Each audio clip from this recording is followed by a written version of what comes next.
আসসালামু আলাইকুম। আজকের ক্লাসটি ব্যাংক সমন্বয় বিবরণী হিসাব কিভাবে প্রস্তুত করতে হয় সেই বিষয়টি দেখাবো। খুব সহজে কিভাবে ব্যাংক সমন্বয় বিবরণী প্রস্তুত করতে হয় সেই বিষয়ে আজকে আলোচনা হবে। তো প্রথম থেকে শেষ পর্যন্ত অবশ্যই ক্লাসটি মনোযোগ সহকারে দেখতে থাকো।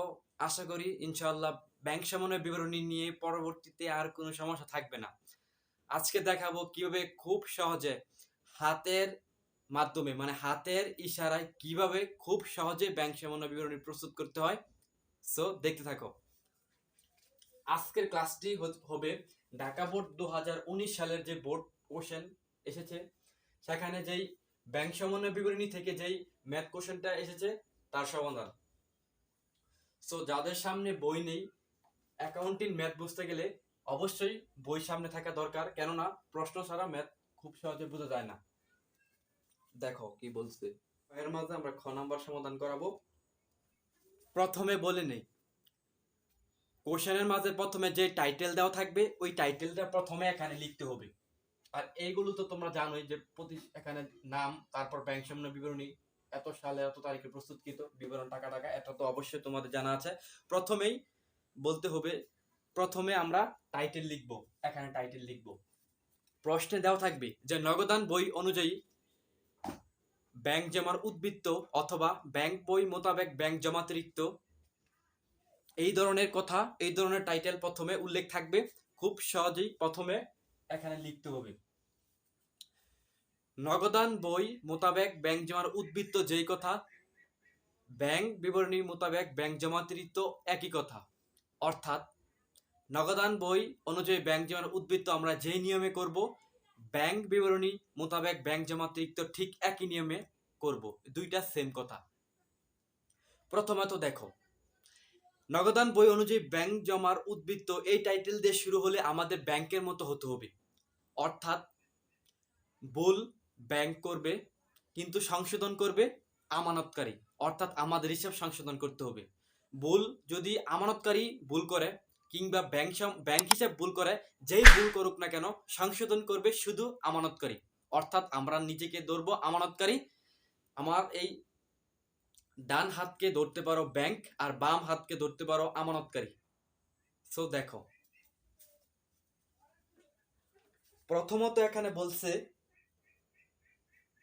নগদান বই অনুযায়ী ব্যাংক জমার উদ্বৃত্ত 70,000 টাকা। প্রথমে টাইটেলটা লিখতে হবে যে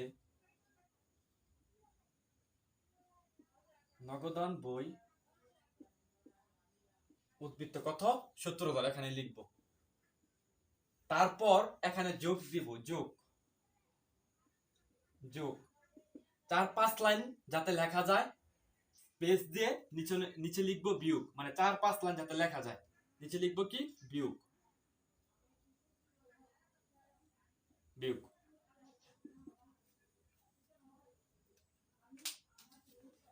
প্রথমে যে টাইটেল দেওয়া থাকবে এখানে সেই টাইটেল লিখবো, যেহেতু প্রশ্নে বলা আছে নগদান বই অনুযায়ী ব্যাংক জমার উদ্বৃত্ত, সো এটা লিখলাম। লেখার পর যোগ, যোগ হেডলাইন, হেডলাইন হচ্ছে যোগ, তারপর 4-5 লাইন যাতে লেখা যায় এই গ্যাপ রেখে নিচে বিয়োগ। প্রথমে 2 নাম্বার দেখো কি বলছে, 5,000 টাকার ইস্যুকৃত একটি চেক পরিশোধের জন্য এখনো ব্যাংকে উপস্থাপিত হয়নি। 5,000 টাকার একটি চেক ইস্যুকৃত কিন্তু ব্যাংকে এখনো উপস্থাপন হয়নি। মানে কি, মানে তোমার কাছ, তুমি একটি চেক ইস্যু করছো, সেই চেকের মূল্য হচ্ছে 5,000 টাকা। তুমি চেক ইস্যু করছো, দেখো আমানতকারী হিসাব বলছে বাম হাত, তুমি চেক ইস্যু করছো, তোমার হিসেবে ব্যাংক হিসাব কমছে কিন্তু ব্যাংক কিন্তু ঠিকই রয়েছে। এখন যাকে তুমি ইস্যু করছো ওই ব্যক্তি ব্যাংক উপস্থাপন করেনি, ব্যাংক কিন্তু প্রথম অবস্থায় রয়েছে। প্রথম কিন্তু দুটোটাই সমান, যেহেতু তুমি চেক ইস্যু করছো, আমানতকারী কিন্তু কমে গেছে, কমে যাওয়ার ফলে কিন্তু ব্যাংক ঠিকই রয়েছে। এখন আমি বলছিলাম যদি নগদান বই অনুযায়ী ব্যাংক জমার উদ্বৃত্ত অথবা ব্যাংক মোতাবেক ব্যাংক জমাতিরিক্ত, এই এই টাইটেল দিয়ে অঙ্ক করতে হয়, তাহলে আমাদের কার মতো হবে, ব্যাংকের মতো হতে হবে। যেই ভুল করো ব্যাংকের মতো হতে হবে। যেহেতু প্রথম অবস্থা দুইটাই সমান, যেহেতু 5,000 টাকা চেক ইস্যু করছো, ইস্যু করলে আমরা জানি আমাদের হিসাব মানে আমানতকারী থেকে কমাতে হয়, তো আমাদের হিসাব কমলো। মানে ইস্যু করছে কমে গেল। এখন আমাদের ব্যাংক হিসাব কিন্তু আগের জায়গায় রয়েছে। তো আমি কি বলছি, এই হেডলাইন দিয়ে শুরু হলে আমাদের ব্যাংকের মতো হতে হবে। ব্যাংক যেহেতু পূর্বের জায়গায় রয়েছে, তো আমাদের হিসাব বাড়িয়ে দিব। অর্থাৎ পাওনাদারকে তুমি একটা চেক ইস্যু করছো, কিন্তু সেই চেক ব্যাংকে উপস্থাপন হয়নি। আর উপস্থাপন না হওয়ার কারণে প্রথমে যখন আমরা ইস্যু করেছি তখন কিন্তু আমাদের হিসাব কমাই দিছি। আমাদের হিসাব কিন্তু বাম হাত, আমরা দোষে বাম হাত হচ্ছে আমাদের হিসাব কমাই দিছি। এখন ব্যাংক কিন্তু ঠিকই রয়েছে। এখন ব্যাংকের মতো হতে হলে আমাদের হিসাব আবার বাড়িয়ে দিব, তাহলে সমান। আশা করি বুঝতে পেরেছো। তো এখানে রোমান রোমান চিহ্ন দিয়ে লিখবো স্থগিত চেক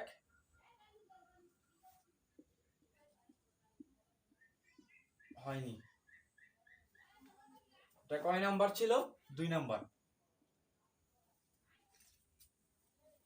তো লিখলাম, এখানে লিখবা স্থগিত চেক ব্যাংকে উপস্থাপিত হয়নি 2 নাম্বার। এখানে 2 নাম্বার শেষে লিখে দিবা কত টাকা, 5000। এখানে 5000। আমি আবারও বলি তুমি 5000 টাকার চেক ইস্যু করছো। চেক যখন ইস্যু করো তোমার হিসাব থেকে কমাই দিছো, কিন্তু ব্যাংকের হিসাব কিন্তু ঠিকই রয়েছে। এখন উক্ত ব্যক্তি কি করছে, ব্যাংকে উপস্থাপন করেনি। উপস্থাপন না করার কারণে হাতের দিকে খেয়াল রাখো যে আমাদের ডান হাত হচ্ছে ব্যাংক হিসাব, বাম হাত হচ্ছে আমানতকারী হিসাব বা আমাদের হিসাব। এখন আমাদের হিসাব থেকে কমাই দিছি, কিন্তু উক্ত ব্যক্তি ব্যাংক থেকে টাকা উঠায়নি, ব্যাংক ঠিকই রয়েছে। এখন বলেছিলাম ব্যাংক জমার মোতাবেক ব্যাংক জমার উদ্বৃত্ত দিয়ে যদি টাইটেল থাকে শুরু হয়, তাহলে কিন্তু সংশোধন করবে আমানতকারী, অর্থাৎ আমাদের সবসময় ব্যাংকের মতো হতে হবে। তো এখন আবার আমাদের হিসাব বাড়িয়ে দিব, আর বাড়ানো মানে যোগ। আশা করি বুঝতে পেরেছ। 3 নাম্বার বলছে 10,000 টাকার একটি চেক আদায়ের জন্য ব্যাংকে জমা দেওয়া হয়েছে, কিন্তু ব্যাংক কর্তৃক এখনো আদায় হয়নি। দেখো কি বলছে, বলছে 10,000 টাকার একটি চেক তুমি ব্যাংকে জমা রাখছো। তুমি যখন ব্যাংকে জমা রাখছো, অবশ্যই তোমার হিসাব, ব্যাংক হিসাব তোমার হিসাবে বাড়িয়ে রাখছো, কিন্তু ব্যাংক উক্ত চেক আদায় করতে পারেনি। তো এখন কি করতে হবে, এখন আমাদের ব্যাংকের মতো হতে হবে, আর ব্যাংকের মতো হতে গেলে আমাদের আবার কমাইতে হবে। অর্থাৎ এটা খুব সহজ। বলছে 10,000 টাকার একটি চেক আদায়ের জন্য ব্যাংকে জমা দেওয়া হয়েছে, কিন্তু ব্যাংক কর্তৃক আদায় হয়নি। তো ব্যাংকে যখন, এই যে দেখো, এটা হচ্ছে ব্যাংক হিসাব, ডান হাত হচ্ছে ব্যাংক হিসাব, বাম হাত হচ্ছে আমানতকারী হিসাব। তো আমানতকারী যখন ব্যাংকে জমা রাখছে, তাহলে তার হিসাবে ব্যাংক বাড়াই দিছে, কিন্তু ব্যাংক এখনো আদায় করেনি। তাহলে কি করতে হবে, প্রথমে বলেছিলাম নগদান বই অনুযায়ী ব্যাংক জমার উদ্বৃত্ত যদি টাইটেল থাকে, তাহলে আমাদের ব্যাংকের মতো হতে হবে। তাহলে ব্যাংক কিন্তু কমে রয়েছে, কিন্তু আমাদের হিসাব বাড়ায় রয়েছে। এখন কিন্তু আমাদের হিসাব আবার কমাবো, সো এটা হবে বিয়োগ। এটা কি করতে হবে, বিয়োগ। তো এখানে লিখতে হবে 10,000। আশা করি বুঝতে পেরেছো। 4 নাম্বার দেখো, দেনাদার কর্তৃক সরাসরি 15,000 টাকা ব্যাংকে জমা দেওয়া হয়েছে, কিন্তু নগদান বইতে লিপিবদ্ধ হয়নি। অর্থাৎ একজন দেনাদার, তুমি তার কাছ থেকে টাকা পাও, ও কি করছে, তোমার হিসেবে ব্যাংকে টাকা জমা রাখছে। তো ব্যাংকে যখন টাকা জমা রাখলো, তাহলে ব্যাংকের হিসাব বৃদ্ধি পেল, কিন্তু তোমার হিসাব কিন্তু আগের জায়গায় রয়েছে। এখন আমাদের কার মতো হতে হবে, আমাদের ব্যাংকের মতো হতে হবে। কেননা নগদান বই অনুযায়ী ব্যাংক যেন উদ্বৃত্ত যদি টাইটেল থাকে, তাহলে আমাদের ব্যাংকের মতো হতে হবে। এখন আমাদের হিসাব বাড়াই দেব, অর্থাৎ যোগ করে দেব, তাহলে কিন্তু নগদান বই আর ব্যাংক হিসাবের বই সমান হয়ে যাবে। তাহলে এখানে কি করতে হবে, এখানে যোগ কত টাকা, 15,000, এখানে 15,000। আশা করি বুঝতে পেরেছো। তারপর 5 নাম্বার আইটেম, ইস্যুকৃত চেক ব্যাংক কর্তৃক প্রত্যাখ্যান। অর্থাৎ তুমি একটা চেক ইস্যু করছো, চেক ইস্যু করলে আমাদের হিসাব কমে যায়। এখন উক্ত ব্যক্তি ব্যাংকে উপস্থাপন করছে, কিন্তু ব্যাংক কর্তৃক প্রত্যাখ্যান কোনো কারণে, হতে পারে আমাদের হিসেবে ব্যাংকে পর্যাপ্ত টাকা নেই, বা অন্য অন্য ত্রুটিজনিত কারণে কি ব্যাংক প্রত্যাখ্যান করছে। তাহলে ব্যাংক প্রত্যাখ্যান করলে ব্যাংক কিন্তু আগের জায়গায় রয়েছে। এখন কি করতে হবে, যেহেতু আমরা চেক ইস্যু করেছি, ইস্যু করলে আমাদের হিসাব কমাই দিছি, এখন আবার আমাদের হিসাব কি করতে হবে, বাড়াইতে হবে। সো এটা হচ্ছে যোগের আইটেম। আশা করি বুঝতে পেরেছো। সোজা কথা, আমাদের হিসাব যদি কমাই আর ব্যাংকের হিসাব যদি না কমে, তাহলে আমাদের হিসাব আবার বাড়াইতে হবে। আর আমাদের হিসাব বাড়াই আর ব্যাংকের হিসাব না বাড়ে, তাহলে আমাদের হিসাব আবার কমাতে হবে। তাহলে এখানে লিখবো ইচ্ছাকৃত চেক ব্যাংক কর্তৃক প্রত্যাখ্যান 3000 টাকা। আশা করি বুঝতে পেরেছো। 6 নাম্বার, ব্যাংক কর্তৃক লভ্যাংশ আদায় 2000 টাকা যা নগদান বইতে লিপিবদ্ধ হয়নি। এখন দেখো, ব্যাংক লভ্যাংশ আদায় করছে। দেখো আমি আবার বলছি, ডান হাত হচ্ছে ব্যাংক হিসাব, বাম হাত হচ্ছে আমাদের হিসাব অথবা আমানতকারীর হিসাব। তো দেখো ব্যাংক কর্তৃক লভ্যাংশ আদায় করছে, তাহলে ব্যাংকের হিসাব বাড়ছে, কিন্তু আমাদের হিসাব কিন্তু আগের জায়গায় রয়েছে। এখন আমাদের কার মতো হতে হবে? আমাদের ব্যাংকের মতো হতে হবে। তাহলে আমাদের হিসাব বাড়া দিলে কিন্তু আমরা ব্যাংকের মতো হয়ে যাব। সো এটা হচ্ছে যোগের আইটেম। সো আমরা এখানে লিখে দিব যোগের আইটেমে টাকা হচ্ছে 2000। তারপরে দেখো 7 নাম্বার আইটেম, ব্যাংক কর্তৃক ধার্যকৃত চার্জ 100 টাকা এবং ব্যাংক সুদ 200 টাকা নগদান বইতে লিপিবদ্ধ হয়নি।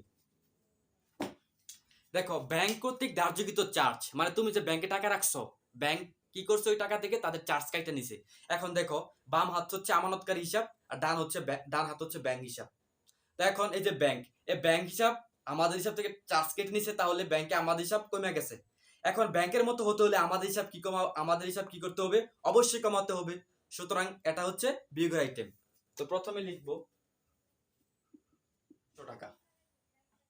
তারপর 7 নাম্বার আবার বলছে ব্যাংক সুদ 200 টাকা নগদান বইতে লিপিবদ্ধ হয়নি।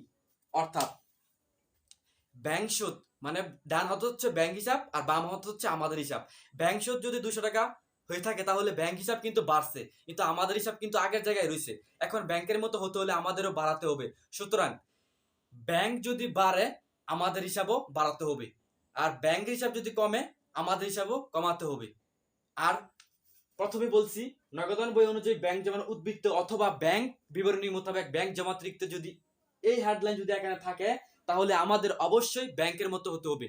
ভুল আমানতকারী করুক কিংবা ব্যাংক করুক, যেই ভুল করুক আমাদের ব্যাংকের মতো হতে হবে। যে হিসাব বাড়ছে এখন ব্যাংকের মতো হতে হলে আমাদের হিসাব বাড়াতে হবে। সুতরাং এটা হচ্ছে যোগের আইটেম।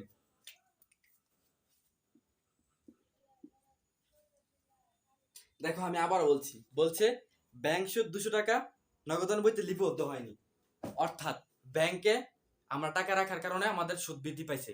তো এখানে ব্যাংক কিন্তু আমাদের হিসাব বাড়ছে। এখন ব্যাংকের মতো হতে হলে আমাদের হিসাব কি করতে হবে? অবশ্যই বাড়াতে হবে। আর আমি প্রথমে বলছি যদি নগদান বই অনুযায়ী ব্যাংকের উদ্বৃত্ত এই টাইটেল থাকে তাহলে আমাদের অবশ্যই ব্যাংকের মতো হতে হবে। যেহেতু প্রথমে আমানতকারী হিসাব বাম হাত ধরলাম, আমানতকারী হিসাব ডান হাত হচ্ছে ব্যাংক হিসাব। সো প্রথমে কিন্তু প্রাথমিকভাবে দুটোটাই সমান। যেহেতু ব্যাংক সুদ হিসাব বৃদ্ধি পাইছে মানে ব্যাংক সুদ 200 টাকা, ব্যাংকে সুদ বৃদ্ধি পাইছে, তাহলে ব্যাংক হিসাব বৃদ্ধি পাইছে। এখন ব্যাংকের মতো হতে হলে আমাদের হিসাব বাড়াবো। সুতরাং এটা হচ্ছে যোগের আইটেম। এই জন্য লিখলাম ব্যাংক সুদ আদায় 7 নাম্বার কত টাকা? 200 টাকা। এখন যোগ বিয়োগ করে ক্লোজ করে দেব। প্রথমে উপরে যোগের আইটেম গুলো যোগ করব। কত আছে? 5 15 20 23 24 25 25,200 কত? 25,000 দিলে 95,200 95,200। এখন বিয়োগের টাকা আছে 10,100, এখানে হবে 10,100। এটা কিন্তু বিয়োগ বাদের টাকা, বাদ দেওয়ার পর হবে 85,100। এটা হবে শেষ। এখন এখানে দিবা উদ্বৃত্ত। আশা করি খুব সহজেই ব্যাংক সামান্য বিবরণী কিভাবে প্রস্তুত করতে হয় তোমাদের একটি ধারণা হয়েছে। আমি আবারও বলছি, যদি টাইটেল থাকে নগদান বই অনুযায়ী ব্যাংক জমার উদ্বৃত্ত অথবা টাইটেল থাকে ব্যাংক বিবরণী মোতাবেক ব্যাংক জমার উদ্বৃত্ত, যদি এই ধরনের টাইটেল থাকে আমাদের অবশ্যই ব্যাংকের মতো হতে হবে। ভুল ব্যাংক করুক অথবা আমানতকারী করুক, যেই করুক।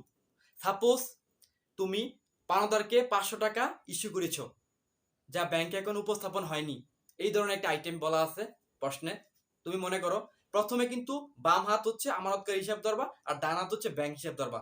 সো তুমি যেহেতু ব্যাংক ইস্যু করেছো, চেক ইস্যু করেছো, তোমাদের হিসাব কমাইছো, এখন উক্ত পাওনাদার হতো ব্যাংকে উপস্থাপন করতে পারেনি, তাহলে ব্যাংকে উপস্থাপন হয়নি, অর্থাৎ ব্যাংক থেকে টাকা উঠায়নি, ব্যাংক কিন্তু আগে যেরকম ছিল সেই রকমই রয়েছে।